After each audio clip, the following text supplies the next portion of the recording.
Hello guys, we are going to the Alentejo. We are spending a few nights near Evora, and if you have not heard of those two names before, then you're not the only one. I had no clue about these two places up until about a year ago when I saw it on the Belgian television. They were making a television program, enjoying the local cuisine and so on. And since then, I now have a Portuguese boyfriend who is going to show me around. It is his favorite region of the country as well. There will be a few picturesque towns, beautiful landscapes, and even a part of the Portuguese coastline. Like I said, some amazing cuisine. Let's go and explore.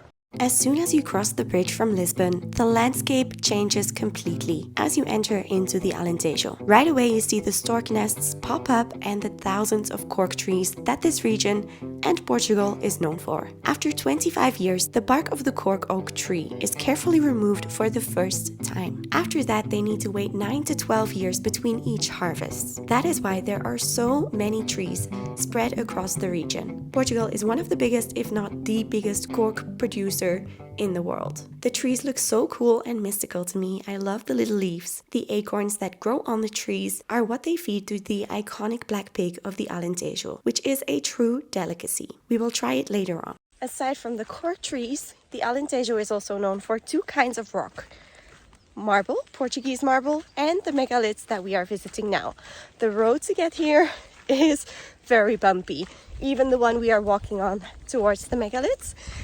So if you don't want to do it with a rental car, then we'll leave the info for Manu's friends who offer tours from Lisbon to come and see the region. A menhir is a standing stone.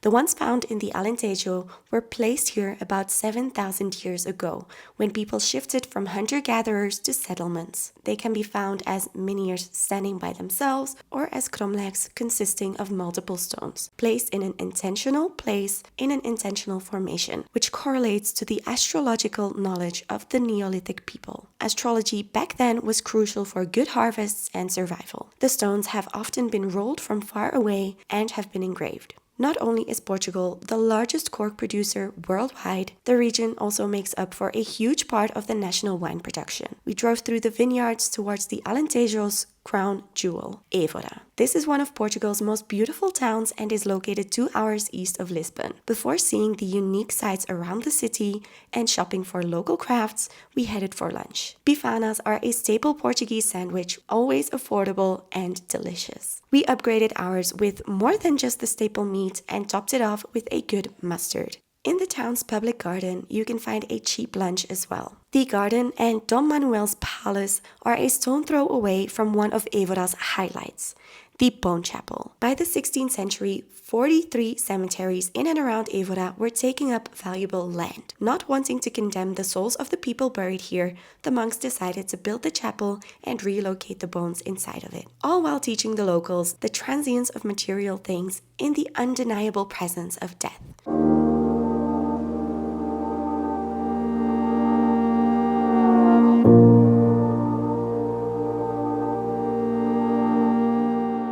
From the rooftop, we admired the incredible view over the city's white houses before heading down for a look inside of the São Francisco Church.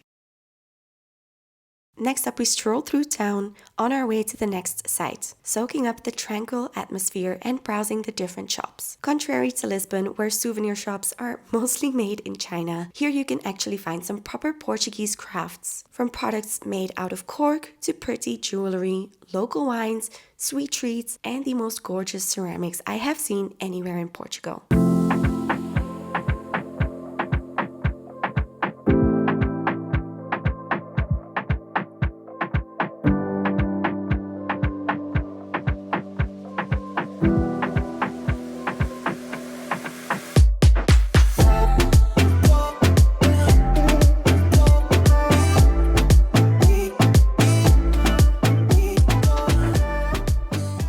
Oxalá is another cute shop with lots of local products, even the delicious local black pig gin. A visit to Évora would not be complete without seeing the cathedral. Not only is the inside really pretty, but you can climb onto the roof to get some of the best views of the area.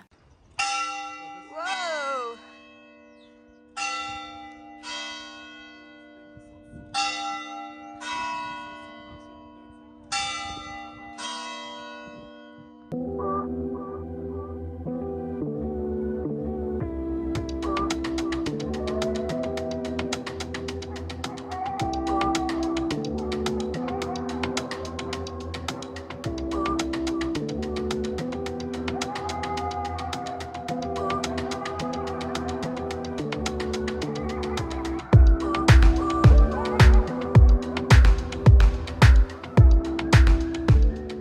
Right next to the cathedral, you can find what the city is most known for, the Roman Temple of Evora, also referred to as the Templo de Diana, dedicated to Emperor Augustus. This 1st century Roman temple is one of the best preserved ruins in the Iberian Peninsula. After having a beer here, we headed to our Airbnb just outside the city. A traditional quinta surrounded by vineyards and cheap. It had all that we needed.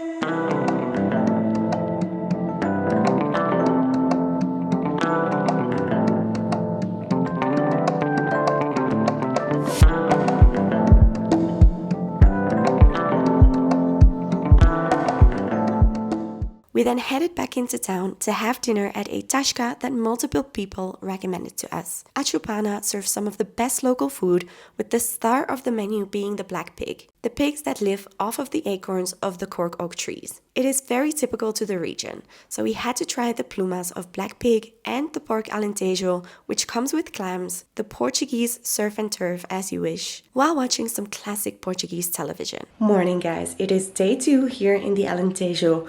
Today we are going to Monsaraz, and let's see if we can find some more cute towns and cute shops along the way. We are also going to the biggest man-made lake in all of Europe, and of course my boyfriend wants to do some fishing there, but we'll see. It is looking a bit gray today, but not too bad. It isn't raining, at least yet. We drove for an hour through the vineyards and olive groves before we finally reached the castle of Monsaraz. Don't confuse it with the town Regueños de Monsaraz, like we did, because the castle is located at the beautiful Alqueva lake. We have made it to the town of Monsaraz, to the fortress, and inside of the walls is the little town. This right here is the biggest man-made lake in Europe, and let's see if we can find a spot later on to go fishing. But first, we go into town.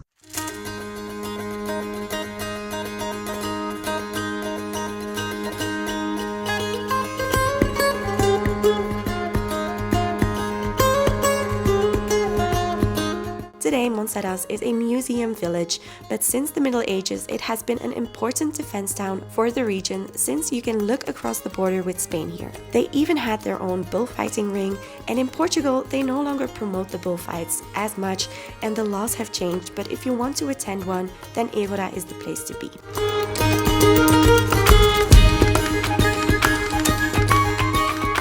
Not only is the town super picturesque, it also offers amazing views of the surrounding Alentejo countryside. Inside the walls, you can find a few really beautiful shops selling local products, and if you have time and it's open, you can visit the House of the Inquisition as well.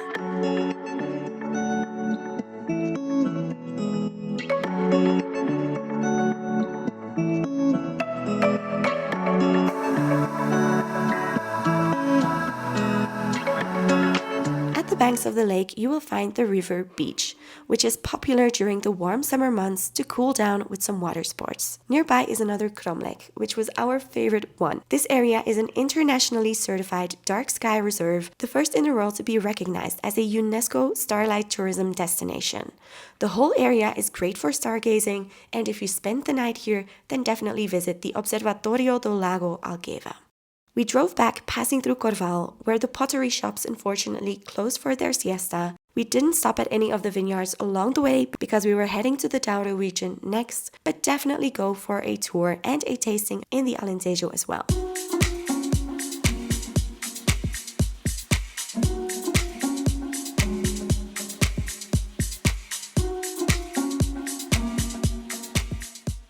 After arriving back in the city, we went for some more black pig at the same tashka, and the next day we drove down to the coast, where Manu's friends were waiting for us to spend some days in their house there. We hopped in the 4x4 and drove along the stunning coastline of the Alentejo. It is less known for surfing, but not any less amazing for it. People also backpack along the shoreline here, just walking for kilometers and kilometers and taking in the views. We spotted the Peachtree Island and fortress along with some stunning beaches before reaching Porto Covo.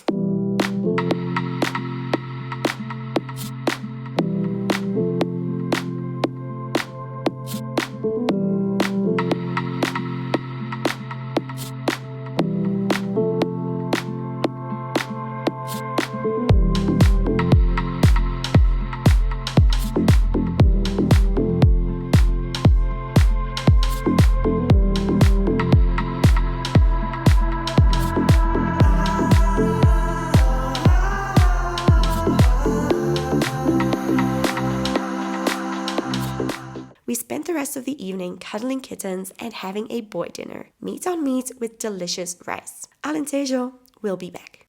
That is it for this video, guys. I hope you enjoyed the Alentejo region.